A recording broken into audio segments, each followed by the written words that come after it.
अस्सलाम वालेकुम वरहमतुल्लाहि वबरकातुहू। चलिए आज का ज़िक्र करते हैं शुरू। औज़ु बिल्लाहि मिनश शैतानिर रजीम, बिस्मिल्लाहिर रहमानिर रहीम। हज़रत समूना बिन जुंबुद फरमाते कि रसूलुल्लाह सल्लल्लाहु अलैहि वसल्लम अपने सहाबा से पूछा करते थे कि तुम में से किसी ने कोई ख्वाब देखा है। जो कोई ख्वाब बयान करता तो आप उसकी ताबीर इरशाद फरमाते। एक सुबह रसूलुल्लाह ने इरशाद फरमाया, रात को मैंने ख्वाब देखा है कि दो फरिश्ते मेरे पास आए और मुझे उठाकर वहाँ ले गए। कहा, हमारे साथ चलिए। मैं उनके साथ चल दिया। एक शख्स पर हमारा गुजर हुआ तो जो लेटा हुआ था और दूसरा उसके पास पत्थर उठाए हुए खड़ा है, और वे लेटे हुए शख्स के सर पर ज़ोर से पत्थर मारता है, जिसकी वजह से उसका सर कुचल जाता है और पत्थर लुढ़क कर उसकी तरफ चला जाता है। ये जाकर पत्थर उठाकर लाता है। उसके वापस आने से पहले उसका सर बिल्कुल वैसे ही हो जाता है जैसे पहले जैसा हो जाता है। फिर वे उसी तरह पत्थर मारता है और वही कुछ होता है जो पहले हुआ था। मैंने उन दोनों से ताज्जुब से कहा, सुभान अल्लाह, ये दोनों शख्स कौन है और ये क्या मामला हो रहा है? उन्होंने कहा, आगे चलिए। हम आगे चले। हमारा गुजर एक शख्स पर हुआ जो चित लेटा हुआ है और एक शख्स उसके ऊपर लोहे के कीले निकालने वाला लिए खड़ा है। जो लेटे हुए शख्स के चेहरे के जानिब आकर उसका जबड़ा, नथुना और आँख गुद्दी तक चीरता हुआ चला जाता है, फिर दूसरी जानिब उसी तरह करता है। अभी ये दूसरी जानिब से फारिग भी नहीं होता है कि पहली जानिब बिल्कुल अच्छी हो जाती है। वे उसी तरह करता है। मैंने उन दोनों से कहा, सुभान अल्लाह, ये दोनों कौन हैं?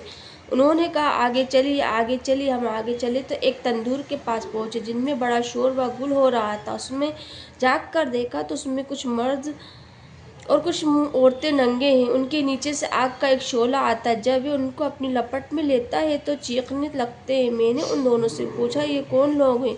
उन्होंने कहा, आगे चलिए। हम आगे चले। एक नहर पर पहुँचे जो खून की तरह सुर्ख थी। उसमें एक शख्स तैर रहा था और नहर के किनारे दूसरा शख्स उसमें कुछ बहुत से पत्थर जमा कर रखे थे। तब तैरते हुए शख्स के पास आता है जिसने पत्थर जमा किए हुए हैं। तो वे शख्स अपना मुंह खोल देता है तो किनारे वाला शख्स उसके मुंह में पत्थर डाल देता है, जिसकी वजह से वे दूर चला जाता है। और फिर तैरकर वापस उसी शख्स के पास आता है तो अपना मुंह खोल देता है और किनारे वाला शख्स उसके मुंह में पत्थर डाल देता है। मैंने उन दोनों से पूछा, ये दोनों शख्स कौन हैं? उन दोनों ने कहा, आगे चलिए। फिर हम आगे चले तो जितने बदसूरत आदमी तुमने देखे होंगे उन सबसे ज़्यादा बदसूरत आदमी के पास से हम गुजरे। उसके पास आग जल रही थी जिसको मैं भड़का रहा था और उसके चारों तरफ दौड़ रहा था। मैंने उनसे पूछा, ये शख्स कौन है? उन्होंने कहा, आगे चले। फिर हम एक ऐसे बाग में पहुँचे जो हरा भरा था और उसमें मौसम बहार के तमाम फूल थे। उस बाग के दरमियान एक बहुत लंबे साहब नजर आए। उनके बहुत ज़्यादा लंबा होने की वजह से मेरे लिए उनके सर को देखना मुश्किल था। उनके चारों तरफ बहुत सारे बच्चे थे। इतने ज़्यादा बच्चे मैंने कभी नहीं देखे। मैंने पूछा, ये कौन है और ये कौन है? उन्होंने मुझसे कहा, आगे चलिए, आगे चलिए। फिर हम चले और एक बड़े बाग में पहुँचे। मैंने इतना बड़ा खूबसूरत बाग कभी नहीं देखा था। उन्होंने मुझसे कहा, इसके ऊपर चढ़िए। हम उस पर चढ़े और ऐसे शहर के करीब पहुँचे जो इस तरह बना हुआ था कि उसकी एक ईंट सोने की और एक ईंट चांदी की थी। हम शहर के दरवाजे के पास पहुँचे और खुलवाया भी हमारे लिए खोल दिया गया। हम उसमें ऐसे लोगों से मिले जिनके जिस्म का आधा हिस्सा इतना खूबसूरत था कि तुमने इतना खूबसूरत न देखा होगा और आधा हिस्सा इतना बदसूरत था कि तुमने ना देखा होगा। उन दोनों फरिश्तों ने हम लोगों से कहा कि जाओ और उस नहर में कूद जाओ। मैंने देखा सामने एक चौड़ी नहर बह रही है जिसका पानी दूध जैसा सफ़ेद है। वे लोग उसमें कूद गए। फिर जब वे हमारे पास आए तो उनकी बदसूरती ख़त्म हो चुकी थी और वे बहुत खूबसूरत हो चुके थे। दोनों फरिश्तों ने मुझसे कहा, ये जन्नत अदन है और वे आपका घर है। मेरी नज़र उठी तो मैंने सफ़ेद बादल की तरफ एक महल देखा।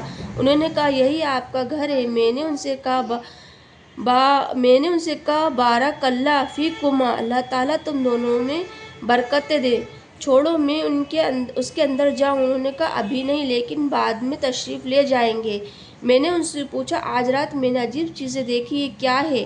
انہوں نے مجھ سے کہا اب ہم آپ کو بتاتے ہیں۔ پہلا شخص جس کے پاس سے آپ گزرے ہیں اس کا سر پتھر سے کچلا جا رہا تھا۔ وہ ہے جو قرآن سیکھتا ہے اور اس کو چھوڑ دیتا ہے، نہ پڑھتا ہے نہ عمل کرتا ہے، اور نہ فرض نماز چھوڑ کر سو جاتا ہے۔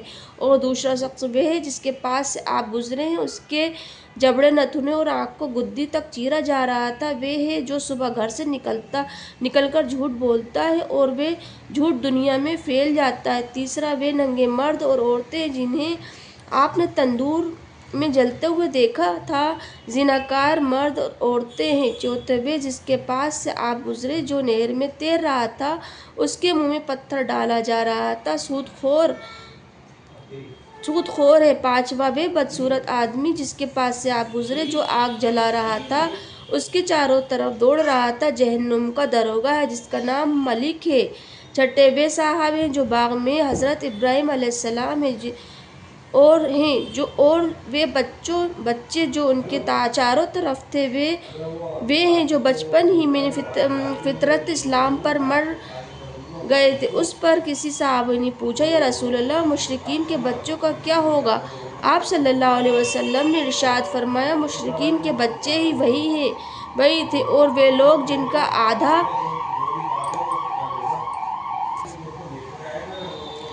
آدھا جسم خوبصورت اور آدھا جسم بدصورت تھا، یہ وہ لوگ تھے جنہوں نے اچھے عمل کے ساتھ برے عمل کیے، اللہ تعالیٰ نے ان کے گناہ معاف کر دیے۔